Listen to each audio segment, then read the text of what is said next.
Hey yo, salute to all my subscribers. Special shout out to everybody else passing through. YouTube, what's good?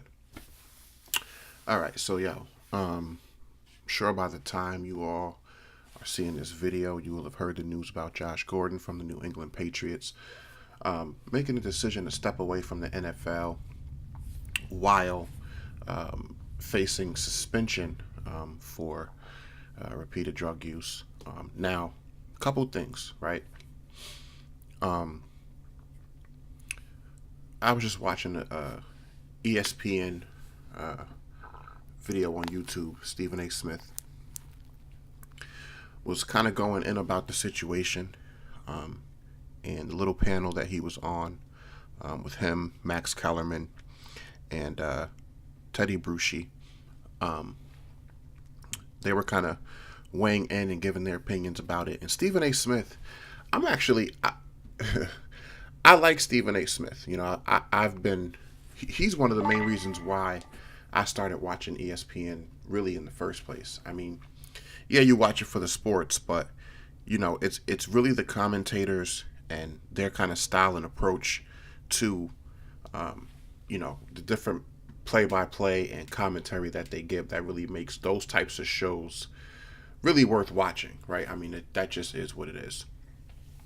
And Stephen A. Smith has a history of going kind of hard, being controversial, and I think that's a big part of the reason why a lot of the people who do watch ESPN, who do fuck with Stephen A. Smith, I kind of think that's a big part of the reason why people watch him anyway. Just because he's polarizing, he's, controversial, he's a little bit extreme sometimes on some of his points. And part of my reason for doing this blog is it'll be interesting to see, with the current climate of the way things are with different types of drug abuse and addiction and mental health and all these different things, the way that things are right now, everybody is hypersensitive about these types of topics. And Stephen A. Smith, he may get some backlash from the way that he really just went in on this whole situation, and the way he went at Josh Gordon.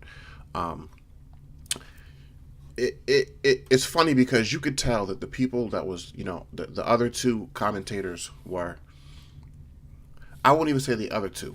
One of the other commentators was kind of trying to clean it up for him and say, "Listen, I kind of feel like you're being so harsh because you wanted to see this individual succeed. You wanted to see him do well." And I don't really think that that's the way that Stephen A. Smith was coming at it. I just feel like he has a low tolerance for people in positions to, um, you know, be in positions that most other people would kill for the opportunity to be in. And I just think Stephen A. Smith just doesn't have much in the way of empathy when it comes to those types of situations, and that's fine. I don't have an issue with that. I don't know how ESPN is going to feel about it if backlash does come about, because Stephen A. Smith has already been suspended in the past for, making certain comments and then having to retract and apologize for those comments. So I don't know if he's going to be in jeopardy of maybe losing his job. I don't know what the backlash is going to be. That part, I have no idea. Just speaking on that as I saw it. Now, the real reason for why I wanted to do this blog is because it's funny.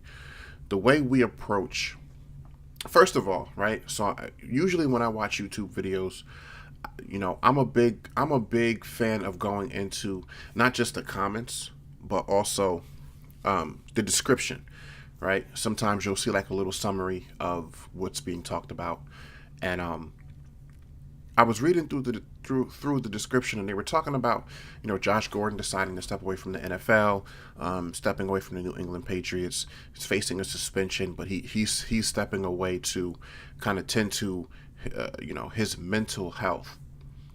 And I'm trying to figure out, and maybe y'all can help me out with this. Why are we? Because in the entire video, what they were talking about wasn't mental health. They were talking about drug addiction. And I guess some people would make the correlation, but I don't. I don't necessarily make that correlation.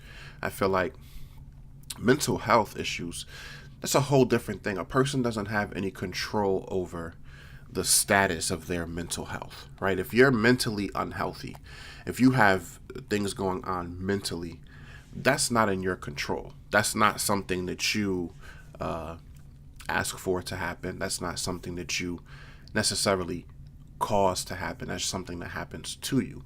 Now, drug addiction is a whole different thing. And I understand for the people who are sensitive out there about drug addiction, for the people who have lost loved ones and family members to drug addiction, overdoses, and things like that. Most recently Mac Miller, and we've seen so many celebrities of all different types of facets in the entertainment industry, be it sports, music, acting, and what have you. Those people may feel sensitive because they feel like, you know, we call almost everything a disease nowadays, right? We call being overweight a disease, and it could be a symptom of underlying diseases, but we call drug addiction a disease. We call everything, it seems like we want to categorize as a disease. And if that's the way that things are going, it is what it is. But my thing is, though, that I don't think you should draw a correlation necessarily between drug addiction and mental health. I think the two are different. I think drug addiction, while those people who are addicted to drugs or addicted to alcohol, what have you, in that current state, they may not have any control or be able to do anything about it by themselves. But at some point, you make the decision, right? At some point, and I've talked about this before on this platform, at some point, you make the decision to take drugs. Now, of course, barring the people who get onto different drugs for legitimate reasons, injuries, accidents, things that were not in their control, and they are, legally and justifiably prescribed different things that they can become addicted to. Those people I'm not speaking to. That's a whole different thing, and I believe that those people should never be vilified or criminalized or whatever, right, when it comes to those types of addictions, because they didn't ask for those situations. But people who recreationally use drugs and become addicted and then go to other things and then destroy their lives and their livelihoods, I don't have as much empathy for those people. And of course, people go through shit, and sometimes people self-medicate. So at the same time, I can't be mad at that either. But I just wanted to speak on that from my perspective, that I don't like seeing the correlation being made between mental health and drug addiction. Two different issues, both issues that require support, require help, require and whatever nature that help comes and however it looks. But this is parallel to what's going on in the criminal justice system, right, with things like drug addiction.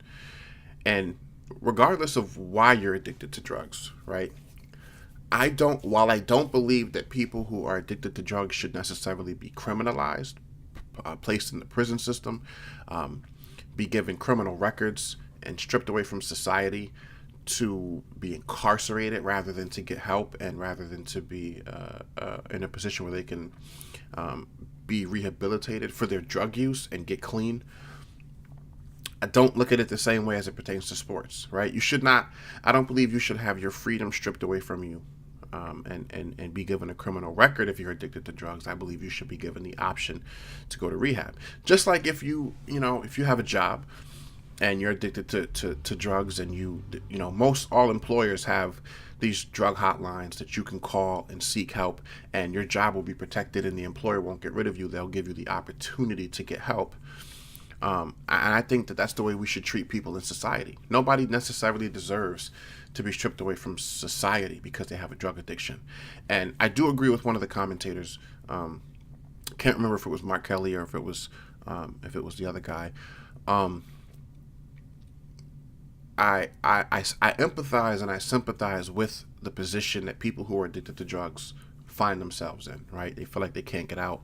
It is an issue that once they're in the middle of it, it's beyond their control at that point, because a lot of these addictive substances, that your body and your mind becomes addicted to, it's not that easy to just be like, I'm not going to do this and walk away. That part's fine. But I don't, and I hope that there's no backlash against the NFL for this. I mean, I have my own issues with them, and this is not a video to cape for the NFL, but this is about sports. This is about athletes. And as somebody who, grew up, playing different sports and took being an athlete very seriously, throughout my childhood and early adulthood.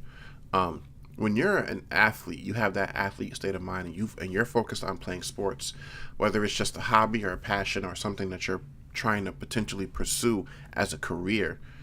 You don't do anything to jeopardize that. Now, I don't know what the reason behind Josh Gordon getting involved in these different substances, whatever he is allegedly on. I don't know. There was no mention made of that. Could have stemmed from an injury. It could have stemmed from something that happened. Who knows? But the point is when you're in professional sports, it's a business, and these leagues and these teams, they have a brand to worry about, and there are contracts and there are things in those contracts, and when you violate those things, and we all know in professional sports, whether it be performance enhancements, whether it be illegal drugs, whatever it is, you are at risk of being suspended and or kicked out of the league, whatever the sport is, if you're found to be on drugs. Now, mind you, that's, I guess, between the team, the league, and the player or players who may have opportunities at different points to get help.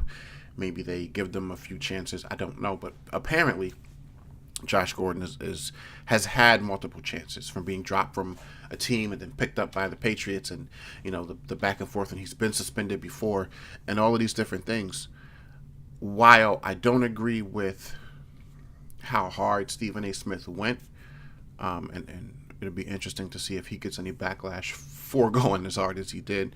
I don't think you should be allowed to continue to play in the NFL, because you're contracted and hired to do a job, and if you're on, if you're addicted to drugs, that's going to directly affect the way you perform.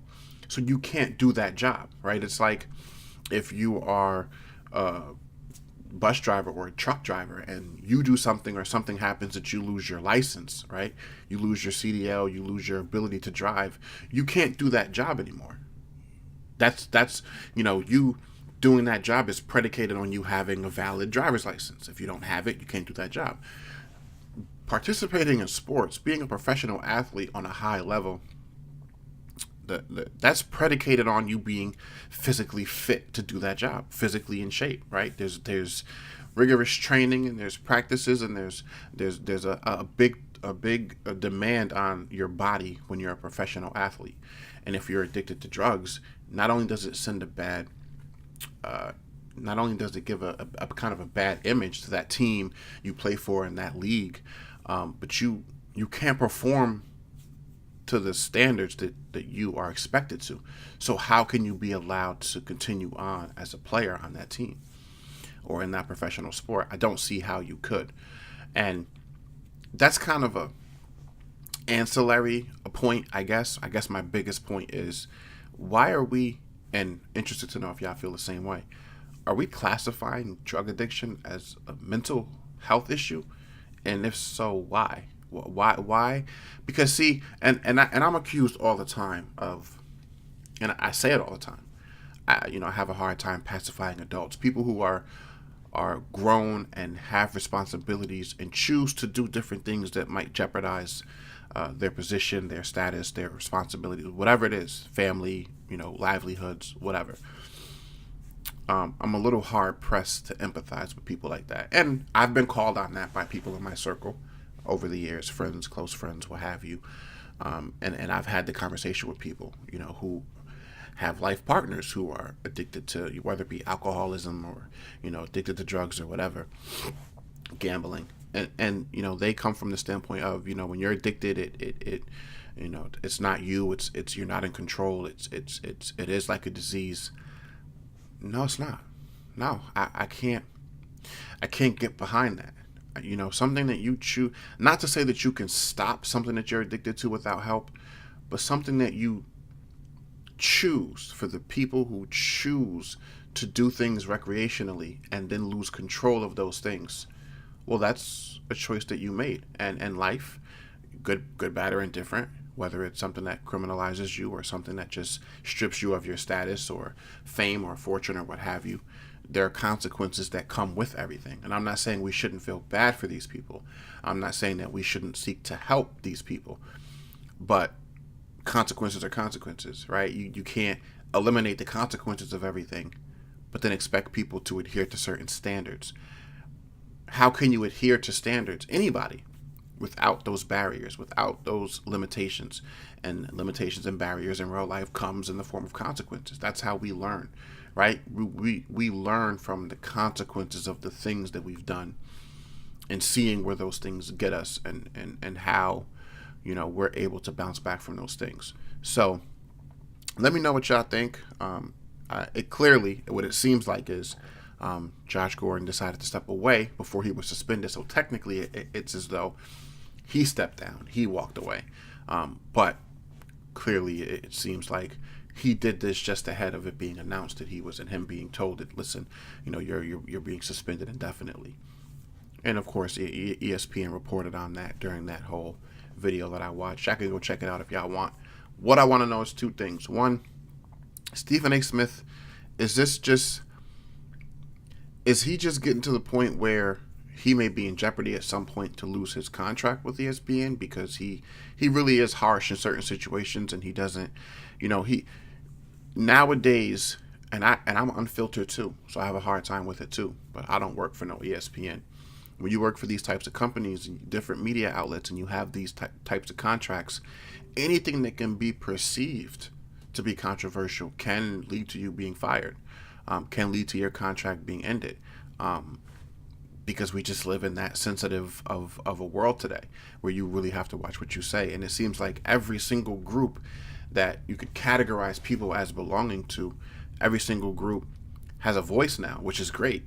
But you say something that people who, even though they cause themselves to be in those situations, for the people who do, barring the exceptions that I mentioned earlier,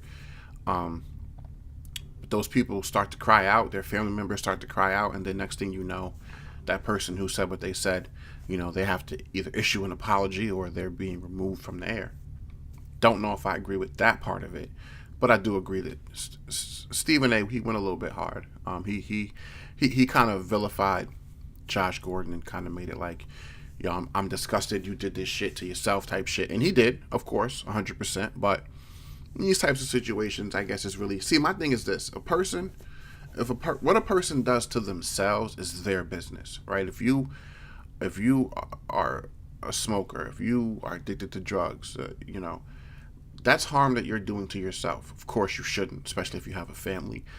Especially if you have a livelihood or a career that is always, that you're always at risk of losing because of certain things, then yeah, of course you should be more cautious. Obviously, be more diligent not to be susceptible to things that we all are susceptible. Let's be honest. Any one of us at any given time could become addicted to, something that can cause harm to us and our family. I'm specifically speaking about the people who, not the people who this happens to because of legitimate reasons, but the people who do it and just lose control over it, and they're just doing it recreationally, or they're just doing it because they don't know how to deal with their problems as adults.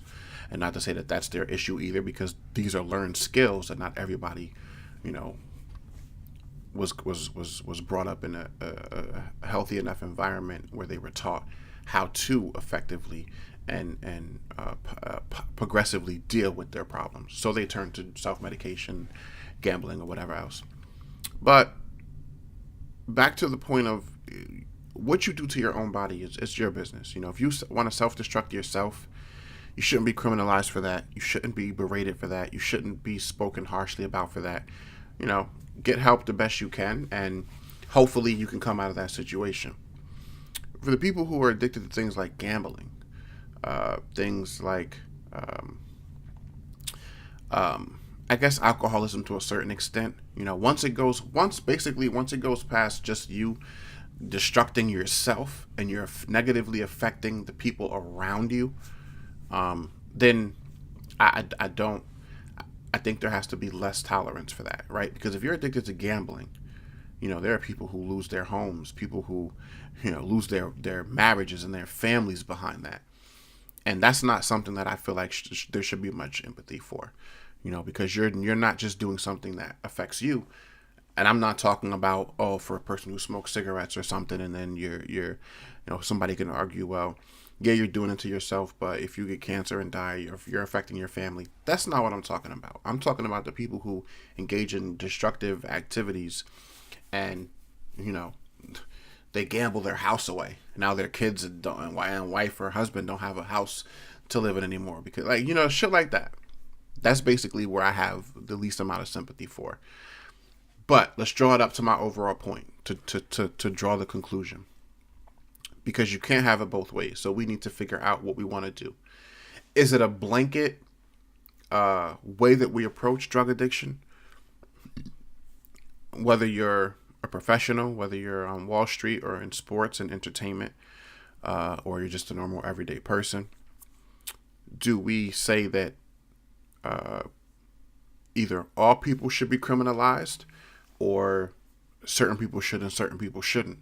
And if you shouldn't be criminalized for drug addiction, but you should be offered the option to do rehab, then should that also extend to people in the professional realm as far as sports and entertainment and media and Hollywood and whatever else goes? Because I don't think you can fight the good fight in good conscience, in my opinion, by saying people who are criminalized and incarcerated for drug addiction, rather than given the option to seek out rehabilitation. But people who are in professional sports, even though they're people too, they become addicted to drugs. Fuck that. They should just be removed from the league, suspended, banished from the league, what have you, have all their endorsements stripped away and things like that. And that's just it. Basically, what I'm asking is, do you guys put on the same level, right? Parallel the two is the over criminalization of drug addiction outweigh, or is it equal to the magnitude of how we approach athletes and entertainers, anybody in the public eye who are addicted to drugs? Is being removed from society, incarcerated, and then criminalized worse or equally detrimental to that person as that person simply losing their livelihood because of their drug addiction? Because I believe, depending on your circumstances, yeah, you should lose your livelihood for certain things, drug addiction being one of them. If you didn't seek help first, and that, employer, entity, whatever, found out about it first, because essentially you're on the clock when, it's like if I go to work high, if I go to work drunk, and my employer finds out, that's it. That's a whole different thing for me going to work, calling a hotline and saying, listen, I'm struggling with drug addiction. I'm struggling with, these issues. I want help. Totally different thing. But essentially showing up to play a football game, showing up on the field and suiting up in pads and helmet and jersey, drunk, high, or whatever, you're essentially clocking into work under the influence of substances that can affect you, performance, judgment, everything, safety, and so should it be looked at the same? And I don't think the two should be on the same level, right? I don't think you criminalize someone over drug addiction, but I do think that it's justifiable that someone should lose their livelihood for engaging in things that are not conducive to them being remaining in whatever their current station is. That's just my opinion. So let me know what y'all think about the Stephen A. Smith thing. Go watch the video if you haven't seen it on ESPN. Come back, let me know what y'all thought about it. Let me know what y'all think about Josh Gordon. Do y'all even fuck with Josh Gordon like that? Because, I don't really fuck with the Patriots. They're not really my team. You know what I'm saying? I'm from Jersey, even though I live in Boston now. I'm from Jersey, and I've been a Jets fan as far back as I can remember. Just my team, win, lose, or draw. I just like the Jets. So I don't really know how many people really fuck with Josh Gordon like that. A lot of talent, obviously. Unfortunate situation. But just one of those things. We need to figure out a way to deal with things in today's society that do not contradict how we deal with those same things, but in other venues. You know what I'm saying? Or in other forms. We that's that's a big part of the problem with a lot of the ways we deal with shit in our society present day, is that it's bad enough that we don't know how to deal with different things, right? We can't even seem to deal with the same things when those same things apply in different situations. And I think we need to get a handle on that. Anyway, like, comment, and subscribe. Let me know what y'all think. I don't pretend to know everything. I just know what I know. Let me know what y'all think about this one, and I'll see you on the next one. Peace and love.